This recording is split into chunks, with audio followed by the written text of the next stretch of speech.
सुप्रभात बच्चों। आज मैं अलंकार के बारे में क्लास 9 के बच्चों को बताने जा रही हूँ। जो फिर वही बात बोलेंगे कि जो आप लोग को बताया जा चुका है, सबको रटाया जा चुका है, फिर भी रिवाइज कर रही हूँ। अलंकार। अलंकार, सबसे पहले अलंकार का शाब्दिक अर्थ यानी अलंकार का मतलब क्या होता है। अलंकार जो है दो शब्दों के मेल से बना है, अलम और कार। अलम का मतलब होता है आभूषण, भूषित जो आभूषण। जो अलंकार का शाब्दिक अर्थ जो है आभूषण अथवा जो अलंकृत करे या भूषित करे। हम जानते हैं कि आप जानते हैं कि अलंकृत करे, अलंकृत आभूषण यानी जेवर। जिस तरह से स्त्रियां सजने संवरने के लिए, अपने सौंदर्य में चमत्कार उत्पन्न करने के लिए, शोभा बढ़ाने के लिए वो हर तरह के जेवर जेवरात आभूषण वस्त्र का प्रयोग करती है। उसी तरह काव्य कामने यानी कवि अपने काव्य की सुंदरता बढ़ाने के लिए जिस शब्द का प्रयोग करते हैं उसे अलंकार कहते हैं। काव्य के सौंदर्य में विशिष्ट वृद्धि करे उसे अलंकार कहते हैं। आप समझ गए होंगे, बताया जा चुका है पहले भी। कोई नया चैप्टर, नया जो है चैप्टर सिलेबस में नहीं दिया हुआ है, उसी को सिर्फ बरकरार किया जा रहा है। अलंकार, काव्य के शोभा कारक धर्म को अलंकार कहते हैं। जैसे देखिए यहाँ एग्जाम्पल दिया हुआ है, राकेश की चांदनी यमुना के जल पर चमक रही थी। उसी को यहाँ आभूषित करके कवि लिखते हैं, चारू चंद्र की चपल चांदनी चमक रही यमुना जल पर। चारू चंद्र की चपल चांदनी, यहाँ वही है, वही वाक्य है, लेकिन यहाँ इसकी सुंदरता बढ़ाई गई है। चारू चंद्र, यहाँ च च च च, यहाँ चारू चंद्र चपल चांदनी चमक, ये सब जो है ये अनुप्रास अलंकार है, जिसमें वर्ण के कारण चमत्कार उत्पन्न हुआ है। तो आप जानने हुए हैं और फिर से रिवाइज किया जा रहा है कि चारू चंद्र की चपल चांदनी चमक रही यमुना जल पर। राकेश, चारू चंद्र जो का ये चांदनी हुआ, राकेश जानवे करते हैं। च वर्णों की आवृत्ति के कारण इसमें चमत्कार उत्पन्न हुआ है। अब देखिए अलंकार के दो भेद हैं। अलंकार के दो भेद हैं, अलंकार के दो भेद हैं, शब्दालंकार, अर्थालंकार। शब्दालंकार जिसमें शब्द के कारण चमत्कार उत्पन्न होता है, जहाँ किसी कथन में विशिष्ट शब्द प्रयोग के कारण चमत्कार या सौंदर्य आ जाता है, वहाँ शब्दालंकार कहते हैं। शब्दालंकार, शब्द के कारण इसमें चमत्कार उत्पन्न होता है। अब आपको पढ़ाया जा चुका है कि शब्दालंकार के तीन भेद हैं, शब्दालंकार, अर्थालंकार।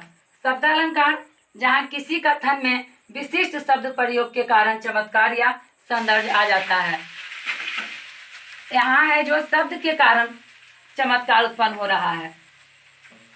जैसे आपको एग्जाम्पल रटाया जा चुका है, एग्जामिनेशन में भी दिया जा चुका है कि शब्दालंकार, शब्द के कारण इसमें चमत्कार उत्पन्न होता है। शब्दालंकार के तीन भेद हैं, अनुप्रास, यमक और श्लेष। तो अनुप्रास अलंकार में वर्णों के कारण जो चमत्कार उत्पन्न होता है उसे हम अनुप्रास अलंकार कहते हैं। जैसे यहाँ देखिए एग्जाम्पल, ये यहाँ जो है अलंकार, ये जो है अनुप्रास का है, चारू चंद्र की चपल चांदनी चमक रही यमुना जल पर। तो यहाँ वर्णों के कारण आप बोलते हैं जैसे कानन कुंडल कुंचित केसा, तो क वर्णों की आवृत्ति है। वहाँ हम रघुपति राघव राजा राम, ढेर सारे एग्जाम्पल आपको मिलेंगे। रघुपति राघव राजा राम, तो ये भी र वर्णों की आवृत्ति, इसको भी हम अनुप्रास अलंकार मानेंगे। लेकिन उतना यहाँ पे स्पेस नहीं है, तो मैं एक एक एग्जाम्पल सिर्फ दे रही हूँ। अब है शब्दालंकार, रटाया हुआ है कि शब्दालंकार के तीन भेद, इस तरह से पढ़ाते थे। शब्दालंकार के तीन भेद थे, अनुप्रास, यमक, श्लेष। तो अनुप्रास जहाँ वर्णों के कारण आवृत्ति, पुनरावृत्ति के कारण चमत्कार उत्पन्न हो रहा है। और यमक क्या है? यमक है जो एक ही शब्द दो बार आए और दोनों का अर्थ जो है अलग अलग हो। जैसे है काली घटा का घमंड घटा, तो काली घटा का घमंड घटा, तो यहाँ काली घटा, यहाँ काली जो है घटा यानी बादल है, बादल है। और घमंड घटा, घमंड जो है वो घमंड घटा यानी यहाँ घटना, ये घटा हुआ, ये घटा जो है, ये घटा जो है बादल है, लेकिन ये जो घटा है वो घटना है। तो दोनों का अर्थ अलग अलग हो गया। ये अर्थ, ये क्या हो गया, ये जो है यमक का उदाहरण है। ये 3 बेर खाती थी, ये 3 बेर खाती है। 3 बेर, बेर जो हो गया फल हो गया, लेकिन सॉरी 3 बेर जो हो गया फर्स्ट बार में, तो वो बेर जो है 3 बार हो गया, और यहाँ 3 बेर खाती है यानी 3 बेर खा के रहती है। तो ये जो है अलग अलग अर्थ उत्पन्न करते हैं। अब आ जाइए क्या, श्लेष में। तो श्लेष अलंकार यानी शब्दालंकार के हम 3 बता रहे हैं, जो कि आप सुनते ही समझ जाएंगे। इसमें समझाने की जरूरत नहीं है, सिर्फ आपको याद करवाया जा रहा है रिवाइज के लिए।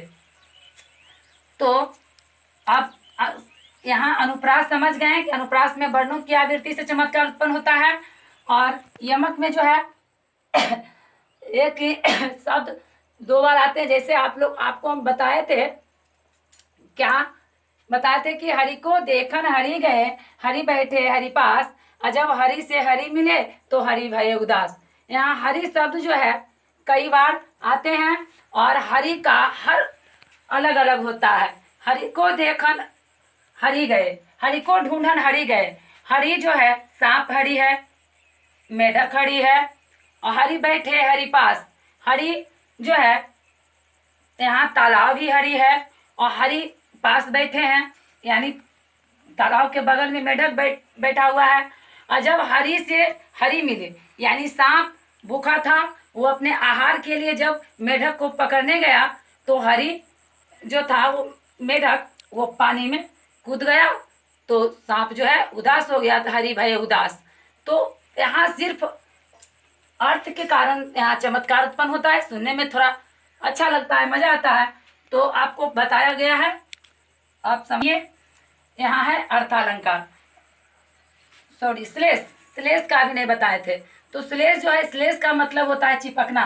अलंकार का, शब्दालंकार का बच्चों को जाना हुआ, इसीलिए हम ऐसे कर रहे हैं। श्लेष का मतलब होता है चिपकना, जहाँ एक ही शब्द में अलग अलग अर्थ चिपके हों, उसे हम श्लेष कहते हैं, श्लेष अलंकार कहते हैं। जैसे मंगन को देख पट देत बार बार है। मंगन यानी याचक हुआ, याचक भिखारी, भिखारी को देख के कोई जो है गेट लगा, दरवाजा लगा देता है। पट मीन्स दरवाजा भी होता है, और पट मीन्स वस्त्र भी होता है। कोई वस्त्र देता है, कोई दरवाजा लगा देता है। तो बिना लिखाए हुए हम इसलिए बता रहे हैं कि बच्चों को सब बताया जा चुका है, इसीलिए हम उसको सिर्फ पुनरावृत्ति उसकी कर रहे हैं। अब देखिए कि हम इसी शब्दालंकार के 3 भेद बता दिए। अब जाएंगे अर्था पर। अर्था पर कि जहाँ कथन विशेष में सौंदर्य शब्द प्रयोग पर आश्रित ना होकर, यानी उस पर आधारित नहीं होकर अर्थ की विशिष्टता के कारण आया हो, यानी यहाँ अर्थ की विशिष्टता के कारण चमत्कार उत्पन्न होता है, उसे हम अर्थालंकार कहते हैं। यहाँ शब्द के कारण चमत्कार उत्पन्न हुआ, यानी वर्ण की आवृत्ति के कारण, शब्द की आवृत्ति के कारण। यहाँ जो है शब्द की आवृत्ति के कारण नहीं होकर उसके अर्थ पर डिपेंड करता है, और अर्थ पर विशिष्टता के कारण चमत्कार उत्पन्न होता है। जैसे हरिपद कोमल कमल से, हरिपद कोमल कमल से यानी भगवान का जो पैर है, हरि का जो पद है वो कोमल कमल के समान है। कोमल कमल से, हरि पद कोमल कमल से, हरि का पद जो है कोमल कमल के समान है। इतना समझ में आ गया होगा। अब आगे बढ़ेंगे।